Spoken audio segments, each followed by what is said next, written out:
Hello friends, कैसे हो आप सब। तो फ्रेंड्स, आज की वीडियो के अंदर बात करेंगे हम मैथ पेडागोजी की। तो देखिए, हमारा सीटेट जुलाई 2025 है और ये मैथ पेडागोजी यानी बोथ पेपर, यानी हमारे जो ये पेपर 1 और पेपर 2 ये दोनों के लिए हैं।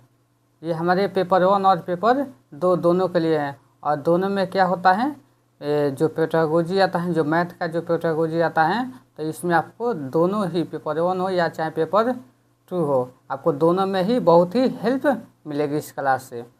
तो जो पेपर 1 होते हैं तो उसमें देखिए, उसमें क्या होता है कि उसमें 15 नंबर का कंटेंट होता है और 15 का पेडागोजी होता है। तो इस हिसाब से आप लोग इस क्लास को अच्छे से देखिएगा, चाहे आपका वो पेपर 1 हो या पेपर 2 हो, क्योंकि और इससे आपको बाहर कहीं भी देखने को नहीं मिलेगा।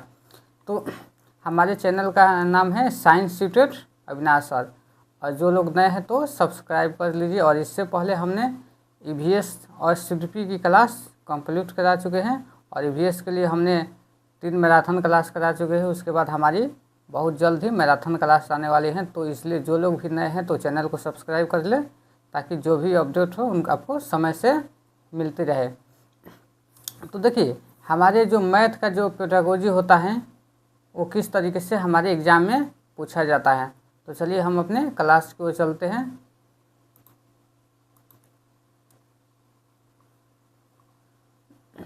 देखिए कैसे होता है, यानी मैथ पेडागोजी यानी गणित शिक्षा शास्त्र।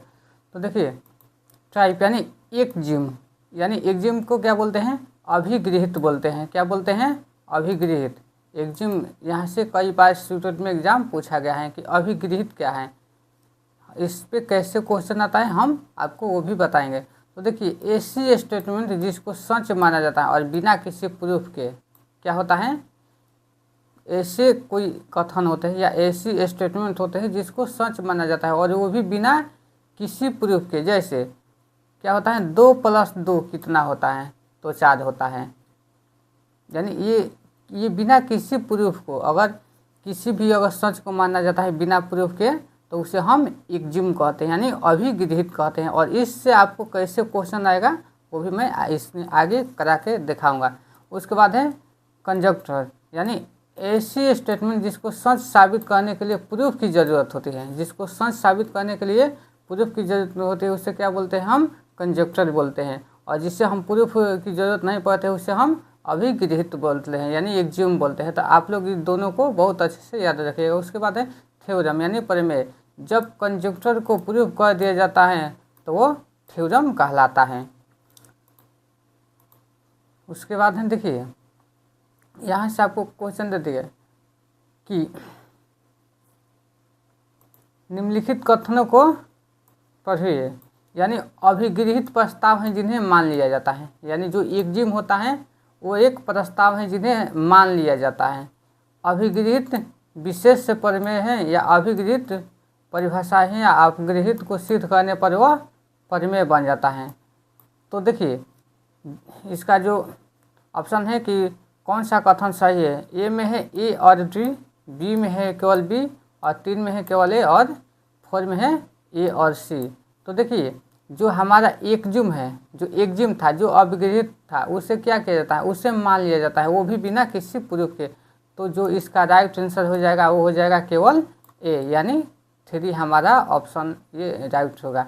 तो इस तरीके से आपके क्वेश्चन एग्जाम में आएंगे। तो इस पर हमने एक्जिम के लिए बस एक क्वेश्चन लिए। उसके बाद देखिए, जो होता है कंसेप्ट वाले क्वेश्चन क्या होते हैं। कंसेप्ट वाले क्वेश्चन देखिए, सबसे पहले मूर्त यानी कंक्रीट चीज़ें लेनी होती है। उसके बाद फिर उस चीज़ के बारे में बताया जाता है, फिर उसको दिखाया जाता है, और अंत में उस चीज़ का सिंबल बताया जाता है। आपको एग्जाम में ये जो है कंसेप्ट, इसको आपको लाइन बाय लाइन लिखना होता है कि सबसे पहले मूर्त चीज़ें यानी जो कंक्रीट चीज़ें होती है उसे लेनी होती है, फिर उसके बारे में बताएंगे, फिर उसको दिखाएंगे, और फिर उससे सिंबल बताएंगे। तो ये जो होता है अंत में क्या है, पहले क्या है, ये जो क्रम है आपको इसको याद रखना होगा। उसके बाद देखिए, कक्षा 3 के विद्यार्थियों को आधे की संकल्पना का परिचय देने के लिए शिक्षक निम्नलिखित क्रियाकलापों को योजना बनाता है। याद है, यानी हाफ, यानी कक्षा 3 के जो विद्यार्थी हैं उसको क्या है, उसकी आधे की जो हाफ की जो होती है उसकी संकल्पना का परिचय देने के लिए शिक्षक किसकी योजना बनाता है। चित्र दिखाता है जिसमें आधा प्रदर्शित किया गया है, या आधे का चिन्ह लिखता है, या बहुत सारे मूर्त पदार्थों को आधे में विभाजित करता है, कहानी या शब्दों के प्रयोग से आधा प्रदर्शित करता है। तो इस तरीके से आपको इसमें दे दिया गया है कि इसका सही क्रम बताना है। तो CADB कर कैसे है, तो सबसे पहले देखिए, सबसे पहले यहाँ पे क्या है कि हम सबसे पहले क्या करेंगे, मूर्त चीज़ लेनी होती है। तो मूर्त चीज़ में जब आप मूर्त चीज़ को लीजिएगा तो इसमें देखिए आपके मूर्त चीज़ में क्या होगा, बहुत सारे मूर्त पदार्थों को आधे में क्या करेंगे, विभाजित करेंगे। यानी सबसे पहले हम C ऑप्शन को लेंगे। तो C में देखिए, इसमें C है, इस दो में है, पहला और दूसरा में है। तो देखिए जब पहला दूसरा में है तो हमारा जो तीसरा जो ऑप्शन होगा वो हमारा गलत हो जाएगा। उसके बाद जो चौथा हमारा ऑप्शन होगा ये भी गलत हो जाएगा। उसके बाद है 2 हमारे पास ऑप्शन बच गया। उसके बाद जैसे ही हम मूल चीज़ को देखेंगे फिर उस चीज़ के बारे में क्या करेंगे, बताएंगे। तो फिर उस चीज़ के बारे में हमें क्या करना है, हमें बताना है। तो हम बताते समय फिर उसमें क्या करेंगे, यानी कहानी या शब्दों के प्रयोग से आधा क्या करेंगे, उसको प्रदर्शित करेंगे।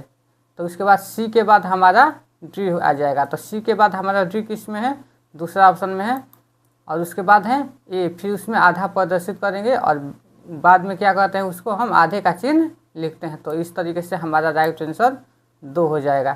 तो आपके एग्जाम में इस तरीके के ही क्वेश्चन देखे जाते हैं एग्जाम से, तो आप लोग इसको ध्यान रखिएगा। उसके बाद है मापन यानी मेजरमेंट।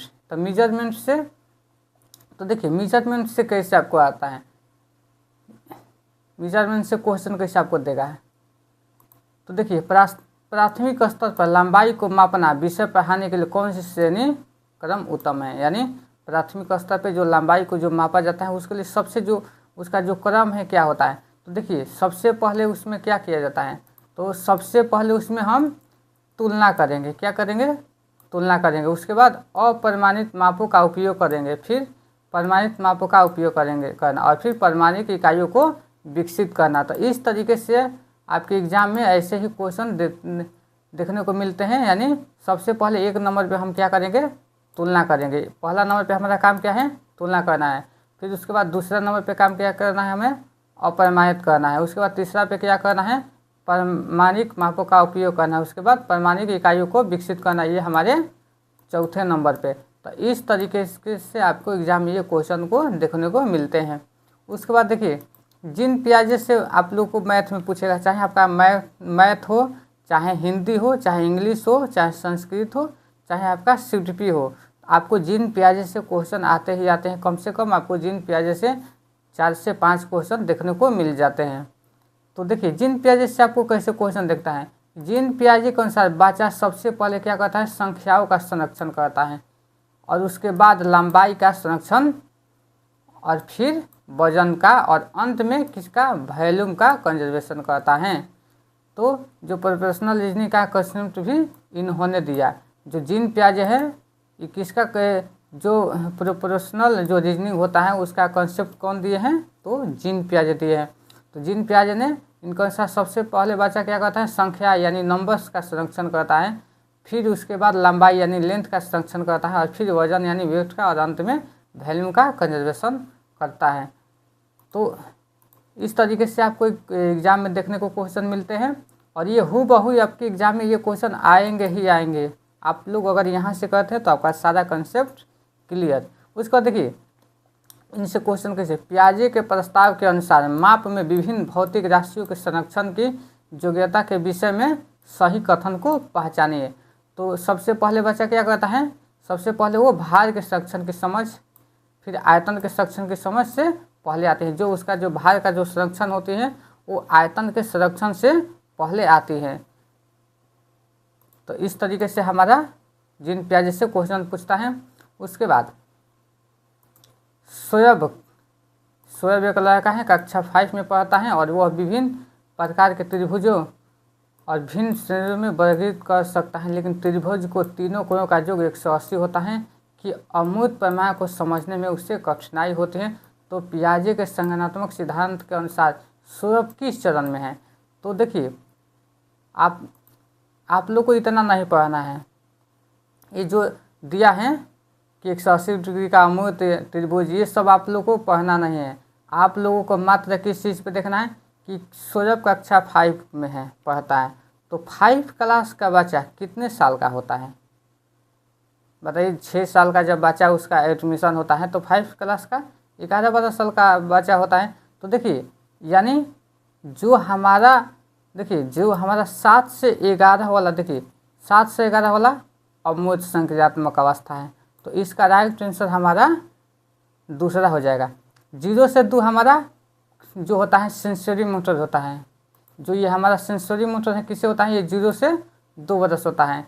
और जो हमारा प्री ऑपरेशनल स्टेज है ये हमारा किससे होता है? ये 2 से 7 होता है। जो कंक्रीट होता है 7 से 11 होता है। जो फॉर्मल ऑपरेशनल स्टेज होता है वो हमारा 11 से ऊपर का होता है।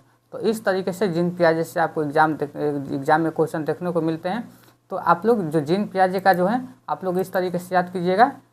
इसके लिए मैं ट्रिक आप लोग को बता देता हूँ। SPCF क्या है? SPCF यानी sensory motor, pre operational stage, concrete और फॉर्मल। SPCF आप लोग याद रखिएगा। ये 0 से 2 सेंसरी मोटर 0 से 2, प्री ऑपरेशनल 2 से 7, कंक्रीट 7 से 11 और फॉर्मल 11 से उसके ऊपर का।